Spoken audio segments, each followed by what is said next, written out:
ከመጠን በላይ መወፈር እና መሃንነት። ከመጠን በላይ መወፈር በመውለድ ላይ ተጽዕኖ ሊያሳድር ይችላል? አዎን፣ ከመጠን በላይ መወፈር የወንድና የሴት የመራባት ሁኔታ ላይ ተጽዕኖ ያሳድራል። በሴቶች ውስጥ የወር አበባ መዛባትን በመፍጠር እንቁላልን ይረብሸዋልና የፅንስ መጨንገፍ እና የእርግዝና ችግሮችን ይጨምራል።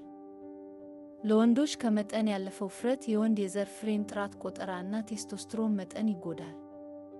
ወፍራም የሆኑ ሴቶች የመፀነስ ዕድላቸው አነስተኛ ነው?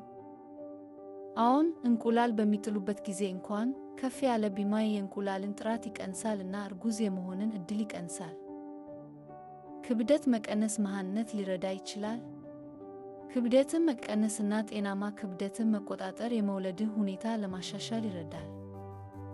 የአኗኗር ዘይቤን አሻሽል።